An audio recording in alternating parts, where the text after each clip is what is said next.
नमस्कार, कालका से समालका की खबरें लेकर मैं हूं आपके साथ संदीप रंजन सरकार। बुलेटिन की शुरुआत करेंगे इस वक्त की बड़ी खबर से। चंडीगढ़ से आ रही है। सीएम ने शेफाली वर्मा से की बात। भारतीय महिला क्रिकेट टीम की हैं कैप्टन। वीडियो कॉल पर सीएम ने शेफाली से की बात। अंडर 19 महिला T20 विश्व कप जीतने पर दी बधाई। भविष्य के लिए भी टीम को दी शुभकामनाएं। हरियाणा के रोहतक की रहने वाली हैं शेफाली वर्मा। तो इस वक्त की बड़ी खबर आपको बता रहे हैं, जहां पर शेफाली वर्मा से मुख्यमंत्री मनोहर लाल ने वीडियो कॉन्फ्रेंसिंग के जरिए बात की है।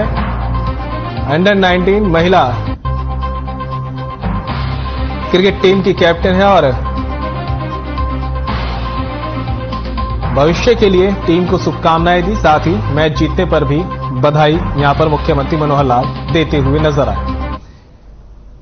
तो चंडीगढ़ से तस्वीर आपको बता रहे हैं, जहां पर वीडियो कॉन्फ्रेंसिंग के जरिए मुख्यमंत्री मनोहर लाल ने शेफाली वर्मा से बातचीत की है। भारतीय महिला क्रिकेट टीम की कैप्टन है शेफाली वर्मा और अंडर 19 क्रिकेट मैच जीतने पर सीएम ने शेफाली को बधाई दी और साथ ही पूरी टीम को भविष्य के लिए भी शुभकामनाएं दी हैं।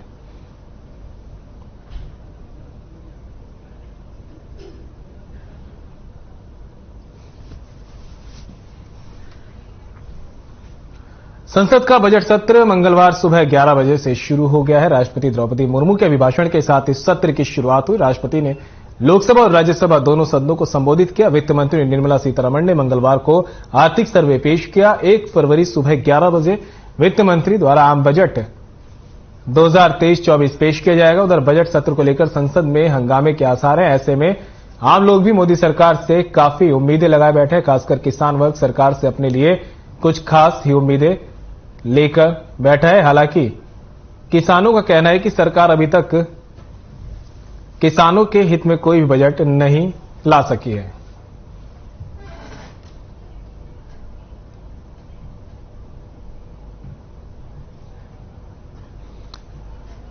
तो संसद का बजट सत्र शुरू हो चुका है और अब 1 तारीख को बजट वित्त मंत्री पेश करेंगी। सुबह 11 बजे ये बजट पेश किया जाएगा, जिसको लेकर लोगों को भी खासा उम्मीदें हैं इस बजट से।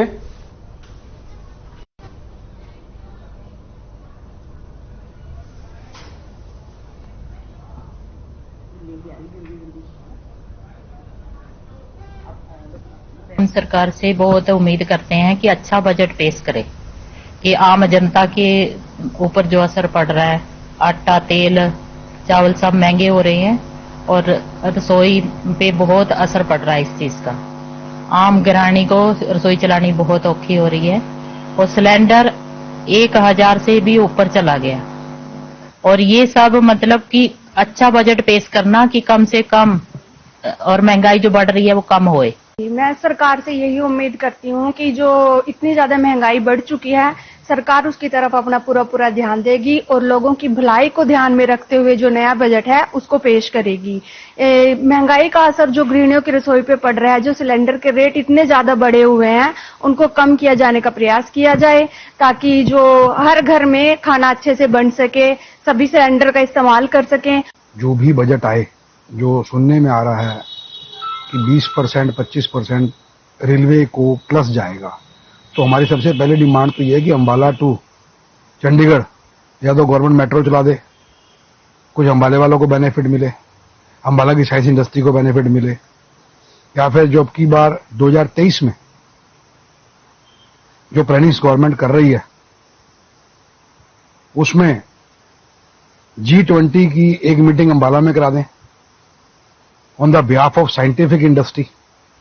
युवाओं के हित में होना चाहिए और सबको रोजगार प्रदान होने चाहिए और शिक्षा को का भी सबको शिक्षा भी प्रदान होनी चाहिए। भी सबको ऐसा बजट होना चाहिए जो युवाओं के हित में हो और जो हमें रोजगार के अवसर मिले, जिससे हमें और शिक्षा को भी बढ़ावा मिले। ऐसे बजट होने चाहिए। मेरी यही उम्मीद है कि जो बजट आने वाला है वो देश का विकास करने वाला तो हो, लेकिन इसके साथ साथ आम जनता के लिए भी होना चाहिए और खासकर जो महंगाई लगातार बढ़ती जा रही है दिन प्रतिदिन, इन्फ्लेशन रेट जो बढ़ रहा है और जो वस्तुएं हैं आम जनता की बाहर हैं उनके पकड़ से, तो ऐसे महंगाई पर रोक करने वाला होना चाहिए। उधर समाजवादी पार्टी के वरिष्ठ नेता स्वामी प्रसाद मौर्य ने रामचरितमानस पर विवादित बयान दिया था, जिसके बाद उनके समर्थन में समाजवादी पार्टी के लोगों ने रामचरितमानस की प्रतियां जलाई, जिस पर हरियाणा के गृह एवं स्वास्थ्य मंत्री अनिल विज ने आपत्ति की प्रतिक्रिया दी है। उन्होंने कहा कि स्वामी प्रसाद मौर्य ने सब अपने आप नहीं किया और न ही उनकी इतनी हैसियत थी कि वो खुद से कुछ कर सके। उन्होंने इसे समाजवादी पार्टी और दूसरी अन्य पार्टियों का मिला जुला प्लान बताया। उन्होंने कहा कि हिंदू संस्कृति इतनी महान है, बहुत से लोग आए, बाहर से मुगल आए और लोग भी आए, लेकिन हिंदू संस्कृति का कुछ नहीं बिगाड़ सके। उन्होंने कहा कि स्वामी प्रसाद मौर्य हिंदू और नॉन हिंदुओं में विभाजन करना चाहते हैं।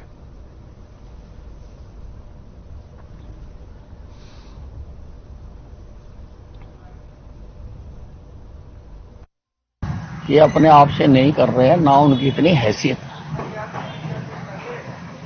ये सपा और कुछ अन्य पार्टियों का मिला जुला प्लान है हिंदू विरोधी राजनीति करने की। लेकिन हिंदू संस्कृति इतनी महान है,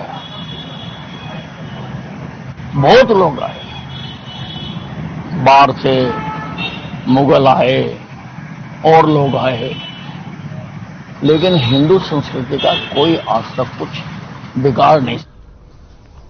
उधर हरियाणा के मुख्य सचिव संजीव कौशल ने कहा कि राष्ट्रीय कैंसर संस्थान एम्स बाड़सा झज्जर जल्द ही द्वारका एक्सप्रेस वे के माध्यम से दिल्ली के आईजीआई एयरपोर्ट से जुड़ेगा।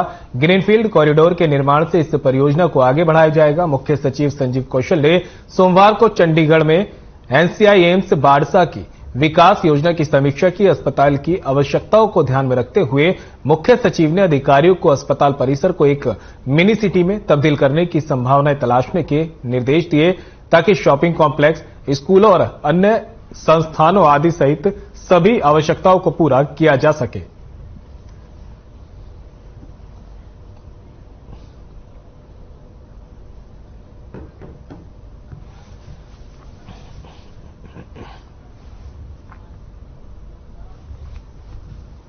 एनसीपी के राष्ट्रीय अध्यक्ष शरद पवार एनसीपी के प्रदेश अध्यक्ष मराठा वीरेंद्र वर्मा के आवास पर पहुंचे। करनाल पहुंचने पर मराठा वीरेंद्र वर्मा ने शरद पवार का जोरदार स्वागत किया। आपको बता दें कि शरद पवार 3 बार मुख्यमंत्री रह चुके हैं और कृषि मंत्री और रक्षा मंत्री की जिम्मेदारी भी निभा चुके हैं। हरियाणा की राजनीति में कहीं न कहीं एनसीपी अब सक्रिय होती नजर आ रही है। 19 मार्च को एनसीपी एक बड़ी रैली करने जा रही है, जिसको लेकर पत्रकारों ने शरद पवार से सवाल किया तो उन्होंने बताया कि हरियाणा में एनसीपी की रैली जरूर होगी, लेकिन उनके विषय में अभी से कुछ भी कहना ठीक नहीं। लेकिन वे आज हरियाणा आए हैं और उन्हें यहां पर आकर बहुत खुशी हुई है।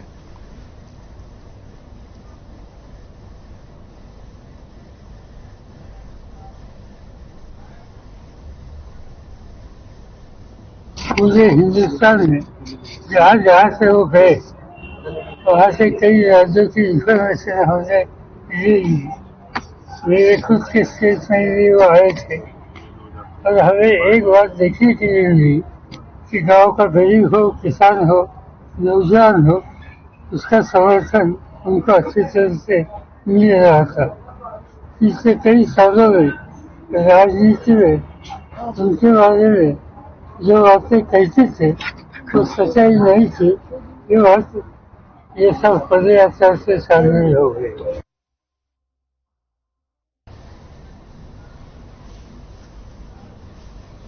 उधर अंबाला में गैस सिलेंडरों से गैस निकालकर बेचने के मामले लगातार सामने आ रहे हैं, जहां खाद्य आपूर्ति विभाग ने 11 सिलेंडरों सहित एचपी गैस के कारिंदों को काबू किया है।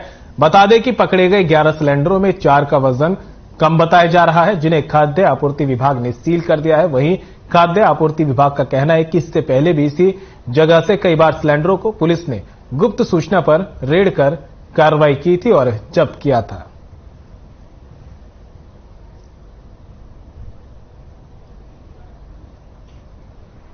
ये सिलेंडर हम पुलिस चौकी में आए तो 11 सिलेंडर ये एचपी के हैं, जिसमें से 3-4 सिलेंडर अंडरवेट है जो कि सील्ड है। तो इन सिलेंडर्स के ऊपर कार्रवाई करके हम लोग इनको जो कंसर्न एजेंसी है उसको सबमिट कर देंगे। किस एजेंसी? सीज करके जो एचपी के सिलेंडर है तो एचपी एजेंसी में जो सबमिट होगा। उधर कुरुक्षेत्र पुलिस की अपराध शाखा ने अवैध हथियार रखने और सप्लाई करने वाले 3 आरोपियों को गिरफ्तार किया है। अवैध हथियार रखने वालों की धरपकड़ तेज करते हुए अपराध शाखा 2 की टीम ने अवैध हथियार रखने के आरोपी जितेंद्र शशि कपूर वासियान मुरादाबाद उत्तर प्रदेश को गिरफ्तार करके उनके कब्जे से 2 देसी कट्टे बरामद करने में सफलता हासिल की। अपराध अन्वेषण शाखा 2 प्रभारी निरीक्षक प्रतीक कुमार ने बताया कि पुलिस टीम ने टी पॉइंट अनाज मंडी बराड़ा रोड शाहबाद के पास जितेंद्र और शशि कपूर की बारी बारी से तलाशी लेने पर कब्जे में 2 देसी कट्टा और 2 जिंदा कारतूस बरामद किए हैं।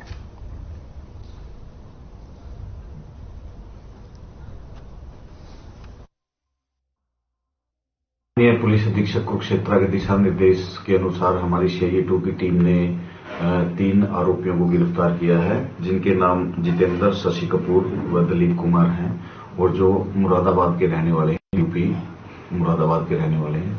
इनके कब्जा से हमारी टीम ने 2 नाजायज हथियार और रोंद बरामद किए हैं और इनकी इंटेरोगेशन में आगे हमने इनसे गहनता से पूछताछ की तो इन्होंने बतलाया कि 17 जनवरी को इन्होंने लाडवा से एक बाइक चालक से जिसमें एक लेडीज से पर्स छीना था, जिसमें इन्होंने 2,40,000 रुपए की इन्होंने स्नैचिंग की थी। तो एक खबर कुरुक्षेत्र से है, जहां दयानंद महिला महाविद्यालय में 1 दिवसीय 195वां नशे के विरुद्ध जागरूकता कार्यक्रम आयोजित किया गया।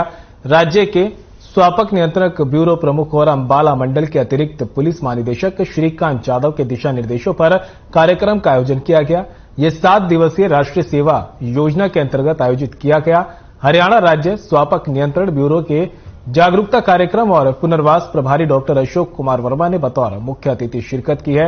इस दौरान उन्होंने कहा कि आपका व्याख्यान युवा पीढ़ी के लिए बहुत ही प्रेरणादायक सिद्ध होगा। साथ ही कहा कि भारत में नारी शक्ति को देवी के रूप में पूजा जाता है, नदियों के नाम भी नारी शक्ति पर है और भारत को भारत माता कहकर पुकारते हैं। नारी शक्ति राष्ट्र के विकास में कंधे से कंधा मिलाकर सहभागिता कर रही है, जो गौरव की बात है।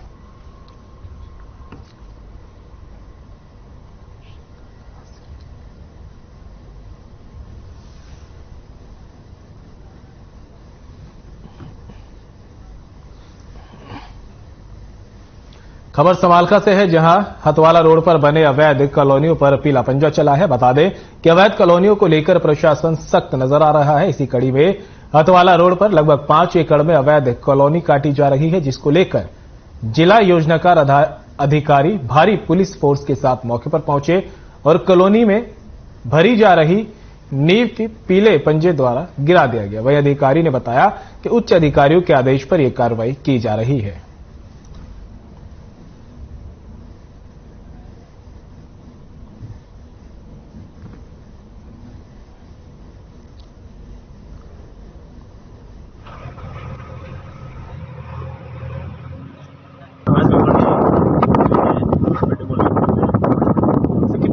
कितने एकड़ में जमीन तकरीबन 4-5 एकड़ में है। उसके ऊपर कार्रवाई चल रही है। उसके बाद 1-2 कॉलोनी सवाल है, हम भी कार्रवाई करेंगे।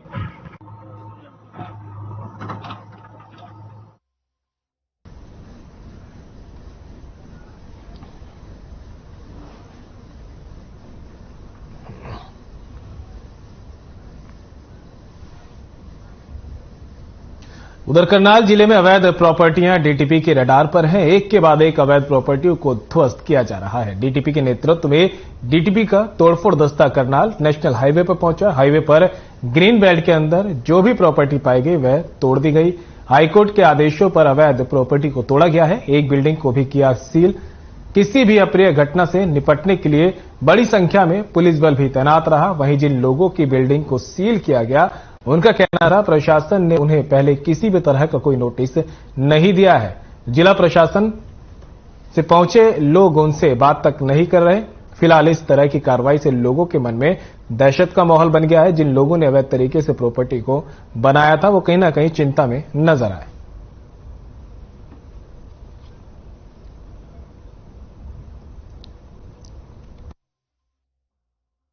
हाईवे के अलाउंड ग्रीन बेल्ट जो है मैंडेटरी है छोड़ना। उसमें कुछ भी जो है किसी भी प्रकार के शोरूम्स और कोई भी स्ट्रक्चर जो है नहीं आ सकते।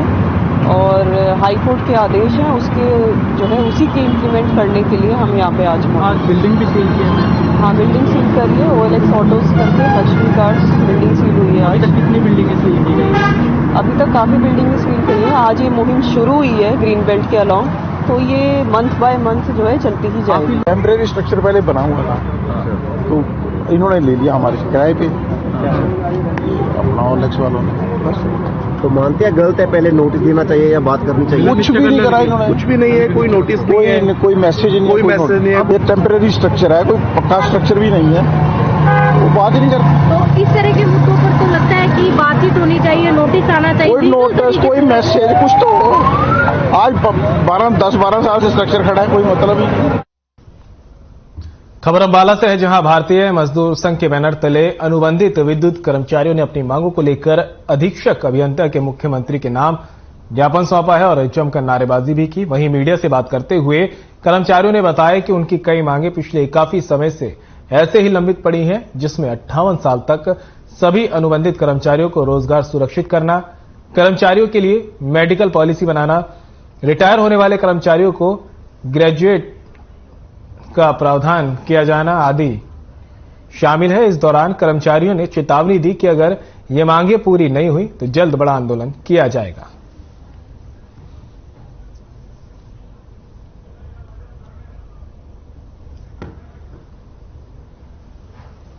हम आज ज्ञापन मुख्यमंत्री जी को अपने अधीक्षक अभियंताओं के माध्यम से देने जा रहे हैं, जिसमें काफी टाइम से हमारे कर्मचारियों की जो डिमांड है, मांग है, वो पेंडिंग पड़ी हैं। जैसे कि 58 साल तक के कर्मचारियों का रोजगार सुरक्षित करने के बारे और एक्स ग्रेशिया की पॉलिसी लागू करने बारे, और जैसे कर्मचारी 21,000 सैलरी से ऊपर जो चले गए हैं उनके लिए मेडिकल बेनिफिट कोई पॉलिसी ऐसी नहीं है, उनको उसकी मेडिकल पॉलिसी के दायरे में लेने के लिए। और काफी ऐसी हमारी मांगे हैं, जैसे कि कभी अपना 2 साल से 2021 से कर्मचारियों के वेतन में बढ़ोतरी नहीं हुई है। ये सभी अनुबंधित विद्युत कर्मचारी संघ के साथी हैं जो हमारे भारतीय मजदूर संघ के साथ जुड़े हुए हैं। इनकी मांगों को लेके, जो लंबित मांगे हैं लेके आज पूरे प्रदेश में प्रदर्शन किया जा रहा है। मुख्यमंत्री महोदय को SC साहब के माध्यम से एक मेमोरेंडम भेजा जा रहा है कि हमारी मांगों पर कार्रवाई की जाए, इनको जल्द माना जाए। यदि इसके बाद भी इन पे कोई कार्रवाई नहीं होती तो इसके बाद बड़ा प्रदर्शन पंचकुला में या जैसे भी हमारी डायरेक्शन ऊपर से नेताओं की होगी उसके अनुसार हम कार्रवाई करेंगे।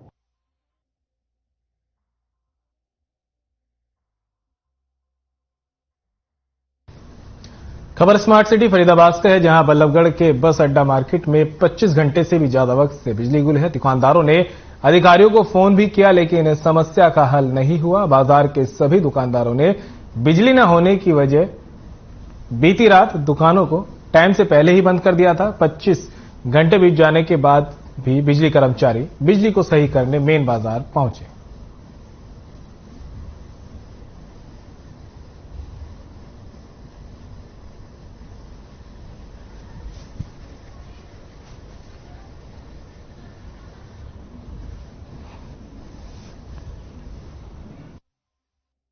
बड़े दुर्भाग्य से कहना पड़ता है कि लाइनमैन, एक्सीएन, SDO को सुबह 7:30 बजे से मैं फोन कर रहा हूं, लेकिन कोई सुनवाई नहीं। पहले तो उठाए नहीं रहे, बाद में एक SDO कहता है जी जाके इससे बात करो। मैंने कि हमारे पास जो लाइन वाला आता है वो जाके ऊंचे गांव से आता है जी। और फिर मैंने दोपहर को एक्सीएन को भी जाके फोन करा, मैंने कि जी ऐसे ऐसे व्हाट्सएप पे लिखित रूप में डाला है जी।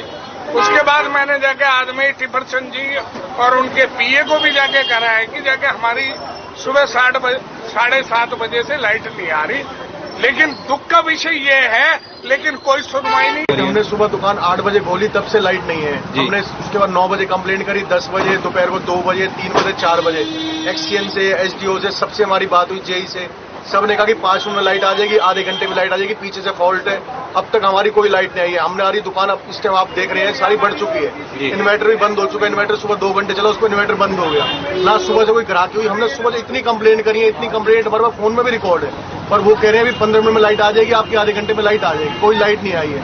इस टाइम शादी ब्याह का सीजन है, हमारा त्योहार का सीजन होता है, पर लाइट नहीं, ना ग्राहकी है और हमारी दुकानें बढ़ चुकी है। आप देखेंगे हमारे के साथ साथ मार्केट की 4-5 दुकानें वो बंद हो चुकी हैं। उधर बहादुरगढ़ से एक दिल दिला देने वाला मामला सामने आया, जहां पति ने पत्नी की गोली मारकर हत्या कर दी और फिर खुद को भी गोली मार दी। जानकारी के मुताबिक सोनीपत जल आपूर्ति विभाग के कर्मचारी हंसराज का अपनी पत्नी के साथ विवाद चल रहा था। इसी विवाद के चलते कोर्ट में तलाक का केस भी चल रहा था। दोनों के 2 बच्चे भी हैं। हंसराज की शादी साल 2007 में कल्हावड़ गांव की रहने वाली महिला से हुई थी। शादी के कुछ समय बाद घरेलू कलह के चलते दोनों अलग रहने लगे। वहीं हंसराज ने गांव पहुंचकर पहले अपनी पत्नी को गोली मारी और फिर गली में आकर खुद को भी गोली मार ली। गोली लगने से हंसराज की मौके पर ही मौत हो गई, जबकि महिला की हालत गंभीर बनी हुई है, जिसे इलाज के लिए रोहतक पीजीआई में भर्ती कराया गया है। फिलहाल पुलिस पीड़ित परिजनों के बयान के आधार पर मामला दर्ज कर आगे की कार्रवाई में जुट गई है। मौके पर एफएसएल की टीम ने भी सबूत जुटाए और आगे की जांच शुरू कर दी गई है।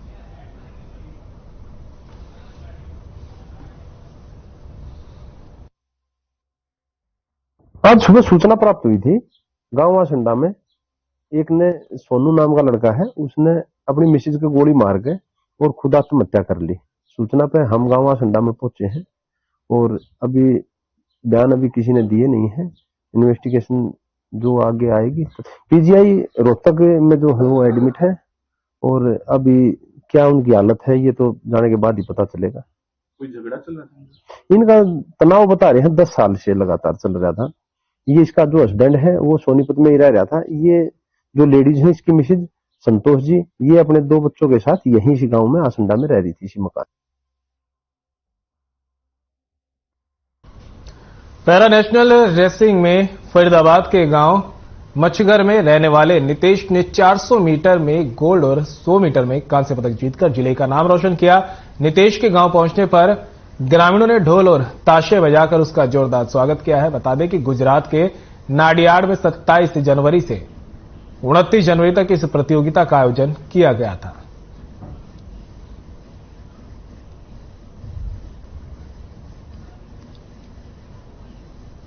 मैंने 400 मीटर में तो गोल्ड मेडल लिया है और 100 मीटर में ब्रॉन्ज मेडल लिया है। कौन से खेल थे? वो नेशनल थे, पैरा नेशनल रेसिंग में। हाँ। अच्छा, आगे की रणनीति हम बाहर खेलने के लिए बना रहे हैं। देखो, मैंने तो गांव में जितनी मेरे से हो सकी मैंने और छोटे बच्चों के लिए भी ये रनिंग के लिए किया है। और जैसे कि संक्रांत के दिन जो कुछ गेम भी रखे थे बच्चों की खुशी के लिए, रनिंग वगैरह 400, 100 मीटर, और जो इतने भी हमारे छोटे बच्चे हैं उनके पार्क में ही मैंने बच्चों को जो कोचिंग दी है और उन्हीं में से एक बच्चा ये भी है। गोल्ड